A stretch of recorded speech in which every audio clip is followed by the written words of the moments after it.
we're on the cusp of some leadership fights amongst the Republicans that the fights are going to be exacerbated by the fact that they did so poorly in the midterms. And it does appear that they're going to take control of the House, but they're going to do so with an incredibly narrow margin. I don't think at the end there's going to be much that comes out of this leadership fight, frankly, because they're all going to fall in line. They always do. And the only difference, I think, in the House is going to be the relentlessness in which they pursue the Hunter Biden investigations and the impeachment of Biden. It's going to be pretty intense. But here is Representative Andy Biggs on NewsMax. And I want you to keep in mind here, put aside the fact that it's on NewsMax, okay? Just forget that for a moment, because I don't want you to make any assessments about this. They've just lost, essentially, this midterm elections. They're going to take control of the House, but in a margin that is significantly less than they anticipated.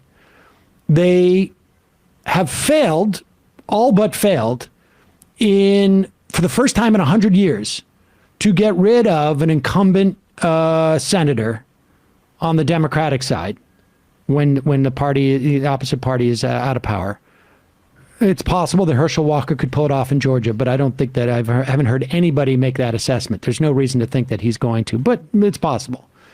The Democrats also picked up a historic amount of state house victories in an off-year election.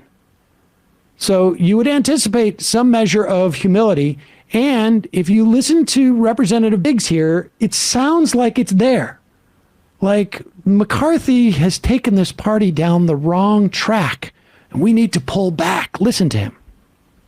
Congressman, you're being reported as the top challenger to Kevin McCarthy. Come on. It sounds like can you confirm or deny whether or not this is true? I mean, it sounds like you're almost there. Maybe you want to announce. Lydia, we have a new paradigm here. And Lydia, that would pause it for a second. I just have to, here's a little media critique. Seriously? Lydia, it sounds like you're absolutely out of your mind. That is a weird way to ask that question. Why can't you just ask me the question? Come on. Like, what do you, it's like, I don't know what that tone is like. It's like, Representative, it sounds like you wear silk underwear. Is that true? Come on. It's like an uncle you've never met, like joshing you around at a family reunion. Weird, like a weird, just ask the question. It's a legitimate question. The guy's going to run to challenge McCarthy. Just ask the question. Make it like, come on. All right, go back a little bit and let's. Congressman, you're being reported as the top challenger to Kevin McCarthy. Come on. It sounds like can you confirm or deny whether or not this is true? I mean, it sounds like you're almost there. Maybe you want to announce. You're weird. Lydia, we have a new paradigm here, and I think the country wants a different direction from the House of Representatives.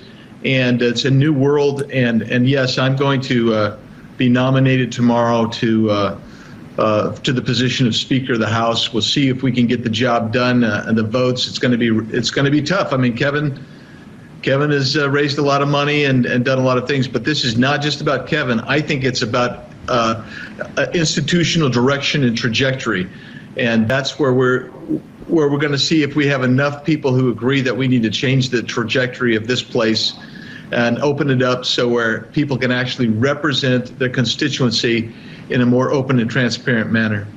So let's just make this clear. It sounds like you just announced. Yeah, I guess I did, kind of. Didn't I? So there you have it. Anticlimax. Okay. Yeah, that was. All right, put aside all the weirdness there. I don't understand what's going on there. Why that's so funny.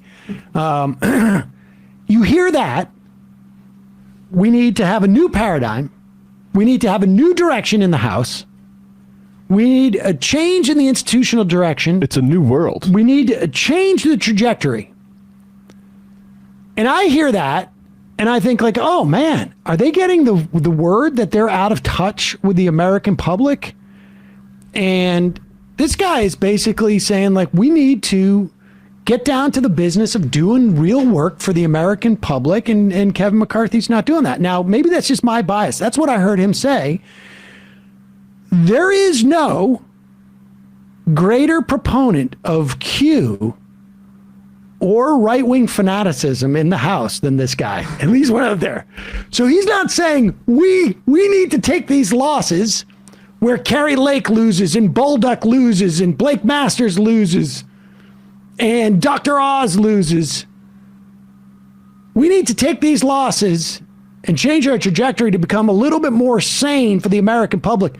No, he's saying the opposite. He's saying that McCarthy has not been doing enough to celebrate Q, and this guy's the head of the Freedom Caucus, right? Is he the chair? Former head. He was the chair. Yeah, because they're too reasonable for him. You see the direction the Republican Party is headed in? Yeah, and his big thing recently is like, he's a real like Jan 6 was an FBI false flag, like the full-on bat crap Republicans, which is, to be fair, if not the majority, certainly a significant plurality of the Republican caucus is convinced that they haven't been bat crap crazy enough. That's where this is headed. This guy's complaining that McCarthy's too weak-kneed when it comes to I don't know what. Like, if it was up to me, we would have had 73 Benghazi hearings, not just 5. We would have attempted to repeal the ACA instead of 55 times we would have votes. We would do it 555 times. Think about that.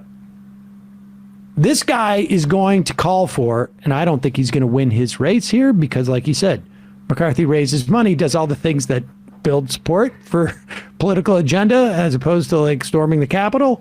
But this guy, they're going to push for hearing after hearing after hearing about Hunter Biden.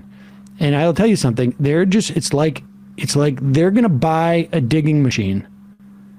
Like one of those boring machines, those huge monster things that just spin and they're just going to go straight to the center of the earth.